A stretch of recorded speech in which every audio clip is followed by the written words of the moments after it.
Hello everybody, Dave here for the next episode of Dave Gets Wood, where we're working on the table and we've turned it over. A couple of things to note. I will show the table in a moment, but a couple of things to note is that we have already done a lot of preparation on the tabletop. I'd just forgotten about it. So sort of sanding down wise, it's pretty much done already. Although I am going to still give it a bit of a sanding. A couple of reasons. One, it's been a long time since it's had the sanding, so it has got sort of not a layer of dirt, but it's not as clean as it should be. Now I have cleaned it with white spirits. There are also marks on the table, which I was expecting, which I want to sand through basically. Now it's not a heavy amount of sanding that I need to do, so I'm not worried too much about that. What turning the table over has made me realise though is that if I'm going to do a design on this, it has to go on before I varnish it, obviously. Even though I want to apply the resin after I've applied the dark oak varnish. I then want to put the resin in, and like coloured resin, then a clear resin, sand it all back, and then do clear coats of varnish, because clear coats of varnish is fine on the resin. So yeah, that means that once we've got through the repair stage on this, we're then into the design stage, and that part terrifies me really, because I'm not an artistic person. So if I just try and draw something on this, it will look shit. So I either need to find a design to follow, or take my time creating a design that I can then follow onto this, draw it on, and then carve it out. Now the reason why it terrifies me isn't because I'm shit at art, it's because once I start carving, there's no stopping it. It's done. Well, I can stop, but then I'm going to have potentially a major repair to do. So it's one of those where I could potentially completely fuck up the table with the carving. So one of the things that I'm going to have to take into consideration, this is where all this ties in, one of the things I'm going to have to take into consideration is what effects are on the table currently that I may need to avoid, or I may want to incorporate. So for example, right here, there's a bit carved out. Now because this is the top of the table, I actually do want this to be smooth. I want it to be, I don't want there to be any divots like the underside of the table. I want it to be smooth. So this divot, the here that you can't see, is going to need filling. Well, I could just fill it with resin, or maybe I could incorporate it into the carving, and then it's just part of the table, isn't it? So that's something I need to consider. So there's a lot of things to consider when it comes to the design. Now, one of the things that I've been thinking is I've got a niece who is pretty good at art, and I was tempted to see if she'd be interested in trying to draw something on the table. But then I thought, well, if this is something I want to do, then it's something I'm going to have to learn how to do. And I did also say at the very start of doing this table a long time ago, excuse me, I'm tired, I didn't get a lot of sleep last night. Yeah, I did say in the very early days of having the table that this is a table for me, and so it is also a test project, but at the same time I want it to look good. So even if I get the carved part right, like the drawing right, the carving of it right, the resin part needs to look right, because if that doesn't, i.e. if I end up with it full of bubbles, then it's going to look shit. So yeah.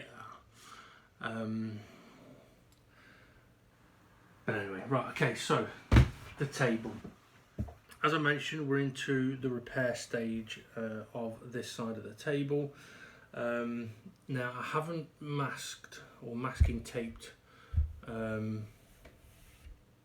the underside, because I figured if I mask it now, it's going to be a long time until I'm actually varnishing. So I might as well wait and then apply the masking tape just before I varnish it. That way it gives the underside of the table a much longer time to cure, and also less time for the masking tape to be on there. So as I mentioned, the condition of the tabletop isn't too bad, but there's one area of concern which I'm unsure what to do with at the moment. I'll show you that in a sec. On the underside of the table, we had the long sort of crack, which was down in this corner. That is a split that would appear to have been going all the way through the table. So I am glad now that I put resin on it the other side. Now, see if I can get this in here. Might be able to if I get the right side of the table. Okay, so yeah, you can just see it on the camera.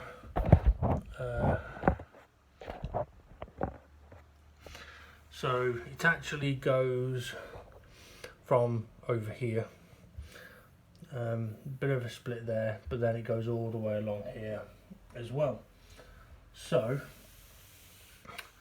what I want to do with that is, rather than glue it, I want to put resin in that. Couple of reasons. One, the resin should seep in deeper, and it should also give a harder fix, and easier to sand. So that's one bit that I'll need to do, but I'm aware of that. I'm not too concerned about doing that, to be honest.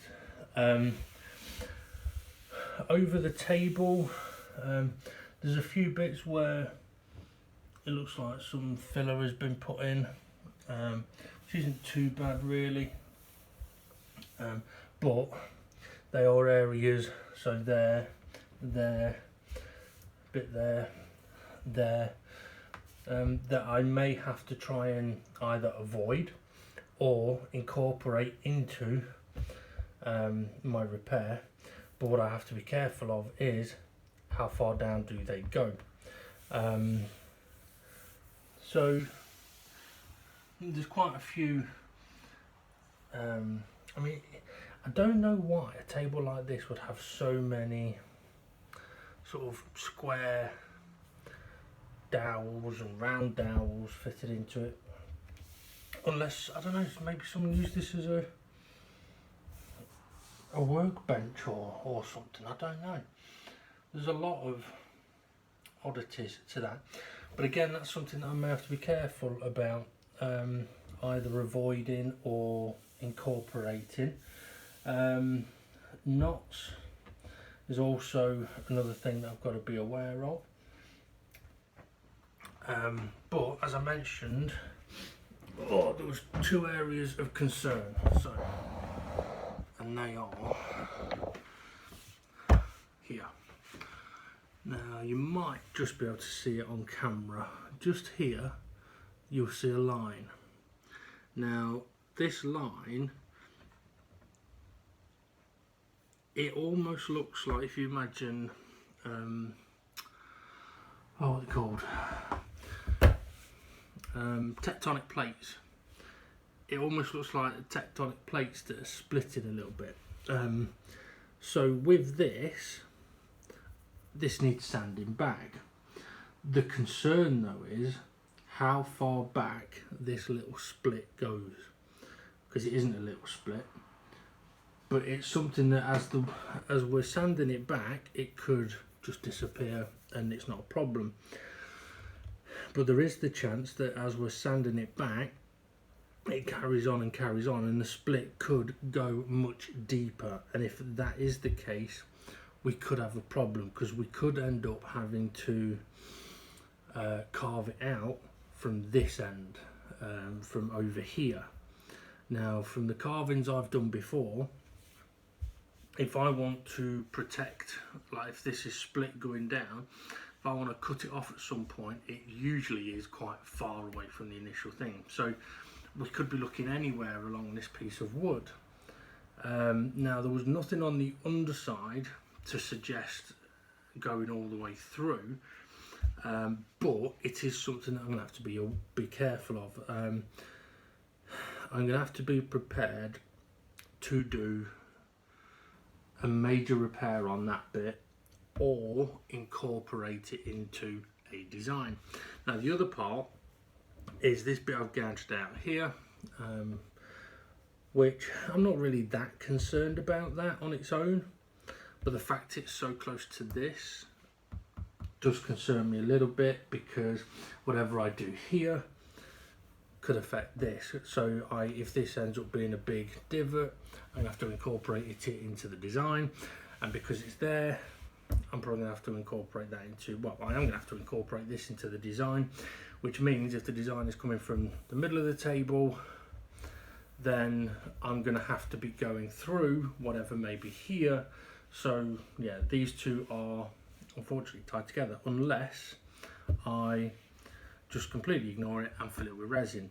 But if I'm going to do that, then the hole has to be clean, with no dips. It needs to look good, because it is, what, say 4 mil deep? Excuse me. Yeah, so it is 4 mil deep, so it's not a small it's not a small thing really. So there we go. Right, so as I said, they're the main things of concern, or the main get the camera in a decent position. They're the main things that need doing on the table. As I said, it needs sanding, just to really clean it up again.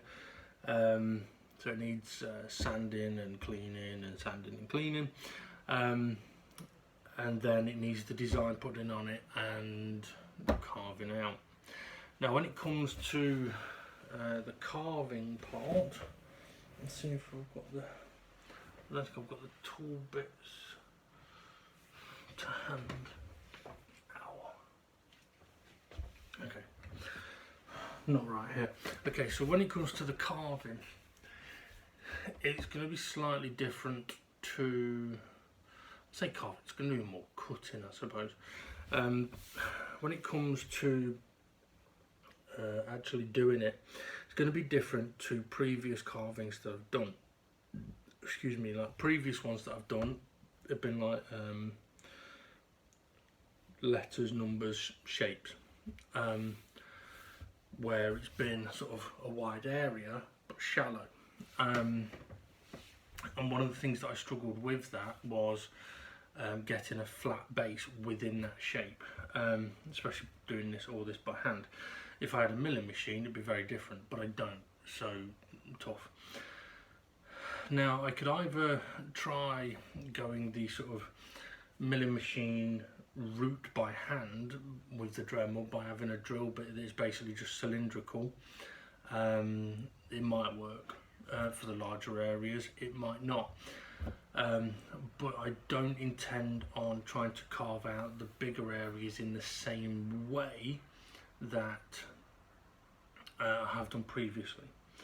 Now before, I've mainly used a ball bit on the Dremel to do all of the carving. I've tried a few of the different bits and didn't really have much success for what I was trying to do.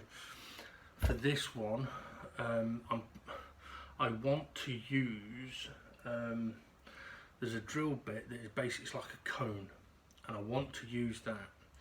Now, one of the main reasons that I want to use that is because if I can use that in pretty much a straight downwards action, then it gives me a straight down to a point with an angled side, like two angled sides, right? So like that, which should give me a cleaner cut on the leading edge, but also down the sides.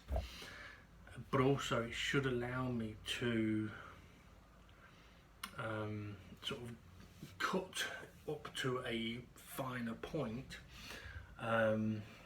with depth, whereas with the balls, even with the smallest of the balls, I think that's probably about 2 mil in diameter, it's 3 times the width of the point of the cone one. But also with the cone one, it's about 5 mil length. Well, the idea for me would be to use the length of the actual cone as a depth gauge, so I can get plenty of depth for the resin, because when it comes to pouring the resin with the colour, I don't want to be able to see the wood underneath, because that was something that we'd struggled with previously, where especially with the German resin, where because it takes so long to cure, that the colour pigments seem to sink down to the bottom, which could suggest that it wasn't mixed properly, or that there wasn't enough pigment in it, but you could see all of the carving in the wood and it looked shit. Now if that was to happen, the only way I'd be able to really fix it, 2 ways, would be to cut it all out, or go for a very dark, very full of pigment colour to cover it up, but I'd rather not have to do that. So I do want depth so that I've got room for recovery, so to speak. So yeah, I definitely would like that opportunity, but at the same time I've got to be careful, because I am going to be going through many different panels on this table, and the only thing that I think is actually keeping all of these bits together is glue. I mean, it's possible that these pieces may have joints at the end, so it may not just be 2 flat pieces of wood. There may be, I can't remember what it's called, not dovetail, but there may be a notch. It could be tongue and groove. I doubt very much it'd be tongue and groove, but more than likely it is just glue, because I haven't seen anything else that would suggest that's keeping it together. I mean, I had wondered whether some of these squares and circles that we're seeing on the tabletop are joints or what's keeping the thing together, but they're not in the right places for that. But also, well, I don't know, maybe they are. Well, no, they're not. I mean, it's not in on each of the panels, they're in random places, but wherever there's one, there's actually 2. So, I don't know. It's an odd one. I wish I knew why that was like that. So no, sorry, I've got to be careful about how much damage I'm going to actually do to the table. But I also need to remember that I've got about, what, 1.5 centimetres maybe of thickness. And if I'm going to be taking away half a centimetre of that, there's the risk of causing problems. So I'm definitely into a scary part of this table. Anyway, I've waffled for 20 minutes. So what am I going to do? Well, not right now, but at some point I'm going to put resin on those on that split, and I'll then leave it. I'll basically leave that to dry. Now I'm not going to try sanding or carving the tectonic plate until the resin is completely dried, because otherwise I'm going to end up with dust all over it. So what that leaves me with really then is there's not a lot to do with the tabletop until the resin is dried. If I'm going to be doing the resin on that, I only need a little bit, so I'm going to end up having to do something else with the rest of the resin. So what I'm actually doing in there is I've had a bit of a tidy up, and I've got the little coffee table I'm doing ready for its repair stage. Now, as I've said before, I'm not doing a video on that one, although I may have taken pictures, I can't remember. But anyway, I need that coffee table out of the way, which means I need it done,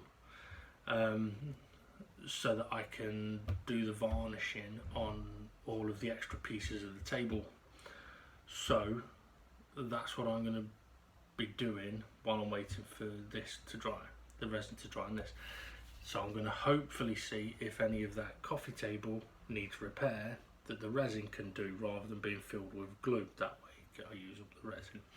Then I can get that table varnished and done, moved. And then once that moves, it frees me up to have the time to do have the room to do the varnishing on the other bits, while I'm also doing this. So lots to do, but if I stick to my previous ethos of, if I look at the big picture and set that as my goal, it won't work.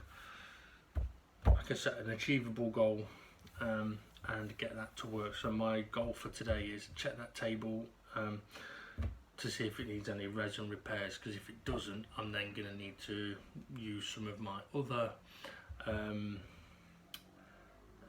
moulds to use up the excess resin.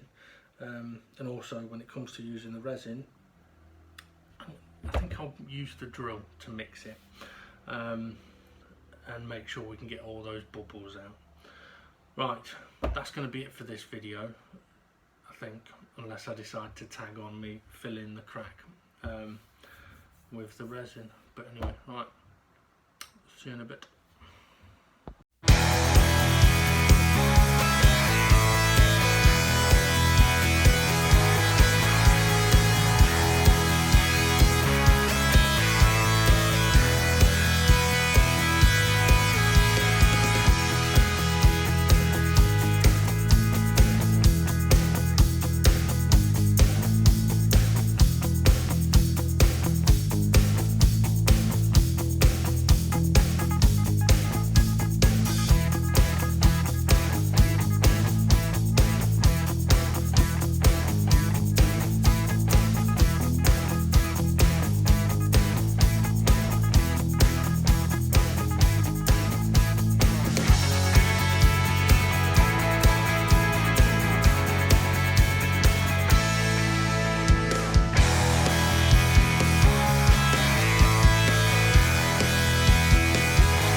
everybody, update, or bit of an update. We've put the resin on the table for the crack, on both tables actually.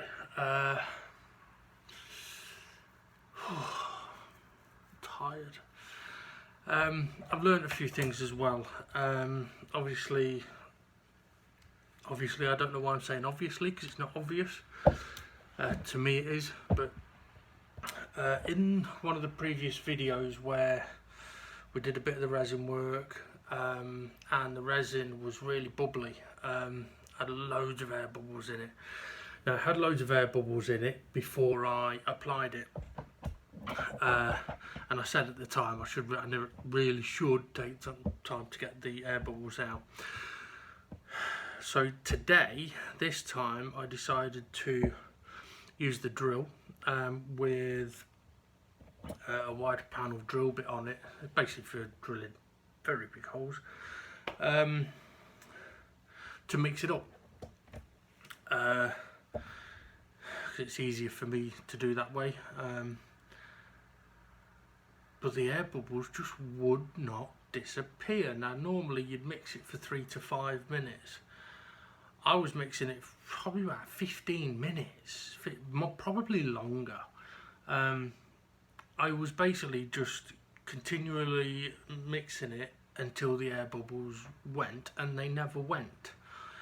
I even tried applying heat to it to try and bring some of the air bubbles out, but that didn't work. So yeah, that was very annoying, but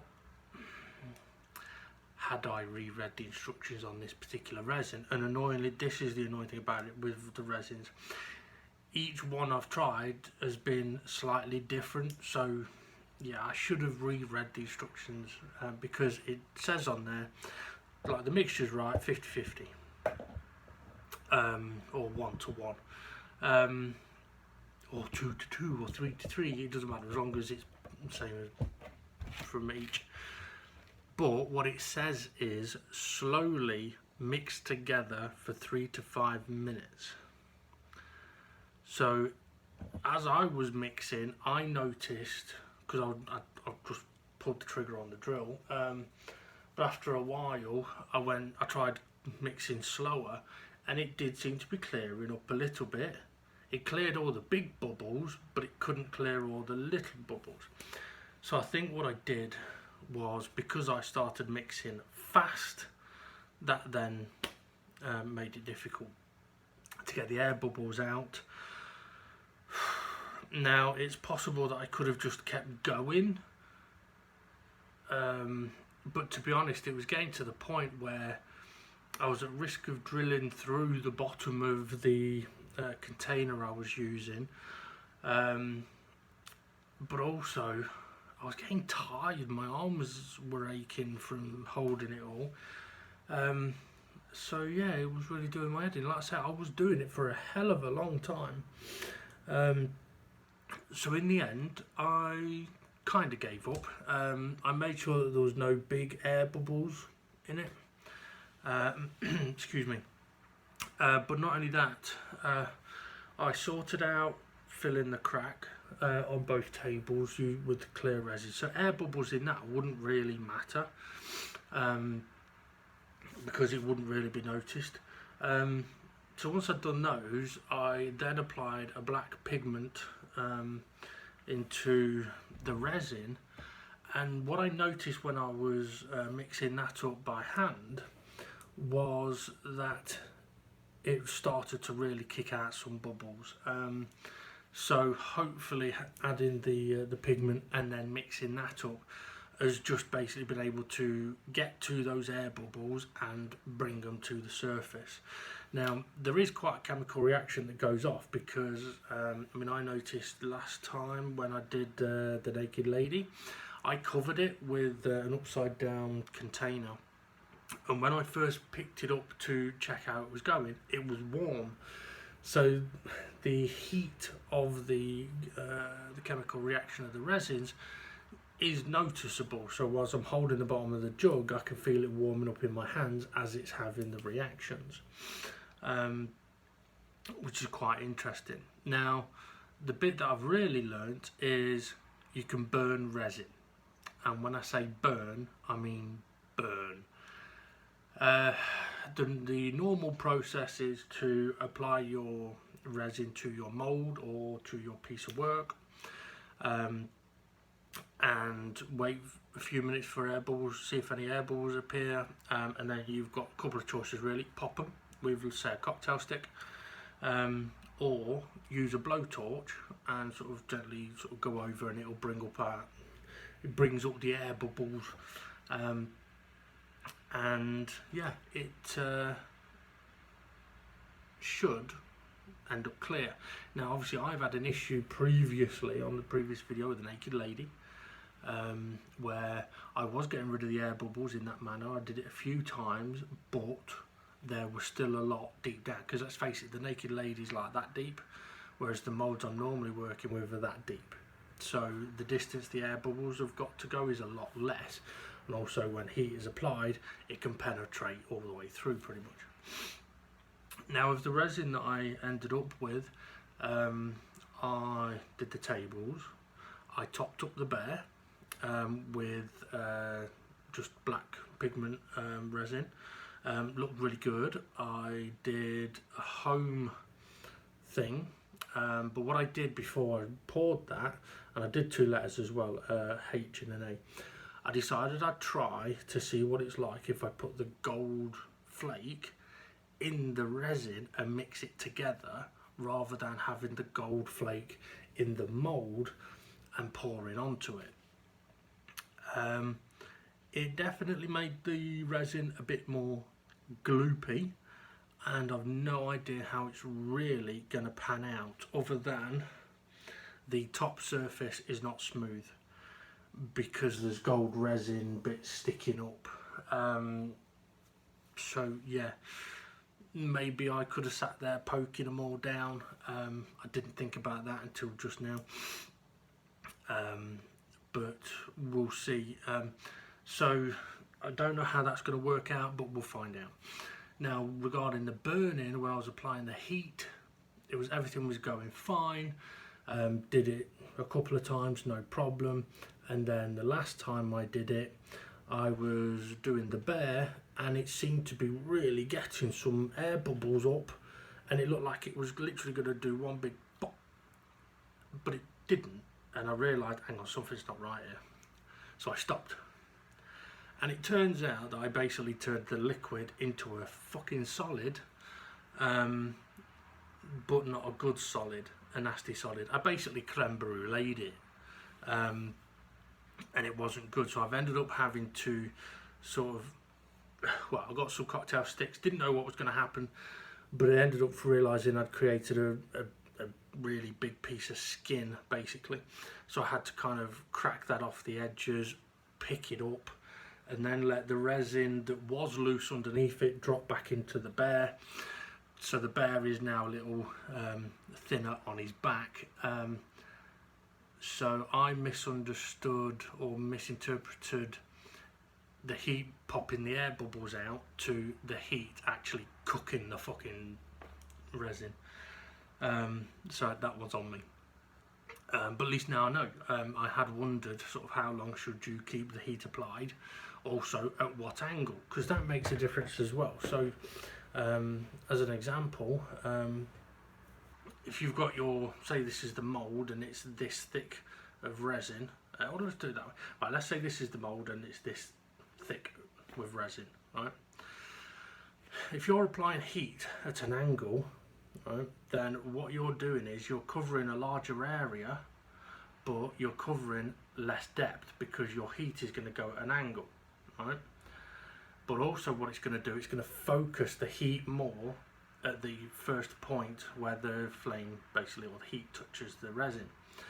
So what it ends up doing is that bit digs in, starts bubbling up, making you think that you're getting the air bubbles, and you're not, you're just fucking cooking the rest of it. Whereas if you do your heat straight down, right, you can cover a large area still from a slightly higher height, but you can penetrate deeper. So if we look, I mean, if I put my knuckle to knuckle or finger knuckle to finger knuckle. If I tilt my finger that way, less depth. That way, more depth. So it makes sense to try and apply your heat straight down. That's not what I did with the Bear. Now, one of the difficulties I'd got as well is that I was applying the resin underneath a table that's on a table, so it's a bit in the shade, so a bit difficult to see exactly how it's looking, but they are now covered up, and when they're cured, 24 hours ish, I'll show you, see how they look. So yeah, so the home is going to need some clear resin on it. However, if it's looking shit, I'm not going to bother doing that, because it would not necessarily be a waste of resin, but if it's shit, there's not a lot of point, unless I want to try and learn something. Now, I did also think with the words that I got, if you remember, I realised last time when I put the clear resin in family, that really if I wanted a coloured backing to it, I would have to put the colour in first, which is what I've done with the home. But I have just wondered a few minutes ago whether I could actually invert the mould, so that I don't have to do it, so I can apply a clear and then do a coloured on the top. Because at the moment, if I need to sand down the bumpy resin, there's only one way to do it, and that is to pull it out of the mould, sand it down, and then put it back in the mould. Problem with that is, put it back in the mould, it's not an airtight, it's not a seal around the whole of the thing, whereas at the moment it's sealed, so we put another layer on. It shouldn't be going down any gaps or cracks or anything like that. So yeah, but also I don't know how it will look. I mean, maybe that's what I need to do, put the clear resin on it if it is bumpy, and see if it looks badly bumpy once it's finished, because if it is, then it's shit, and if it's not, then we know that we don't have to go sanding those bits. But I mean, these are all things that are helping, they will help towards dealing with the tabletop. Now, another problem with the tabletop is when it comes to pouring the resin on that, we could end up with a fuck ton of air bubbles. We could end up with sinkage, as I've mentioned, but again, that's where having depth should be good for us. By sinkage, I mean colour pigment sinkage, but also being able to cover it so that it doesn't get dust on it. So at the moment, I'm able to use sort of Amazon cardboard boxes covering the moulds. Works quite handy, it's what I've been keeping them for. But with a tabletop, it's fucking huge. Now, that does pose a problem. One way I could do it would be with the cardboard boxes and just make sure that if I've got to have multiple boxes together, that they're not actually touching the resin itself, but then it shouldn't be, because it should be lower than the top. But it is something I'm going to have to keep an eye on. But also, I've got to work out which resin I'm going to use, because if I use the German resin, it's going to take 72 hours to dry. If I use the resin I'm currently using, it takes 24 hours to dry, but I've not yet managed, with, especially with these bowls, I've not yet managed to get them clear with no air bubbles. That's the key part that I need to get right, because without that, it doesn't matter what it is, it will look shit. And one of the reasons for that is, let's say for example, if I've got the top clear resin on the table, but it's got loads of air bubbles in, when I sand it down, if the level of the table cuts through air bubbles, I'm going to end up with pits, and I don't want pits. So yeah, a lot to work out, but I'm going to try and not stress about it.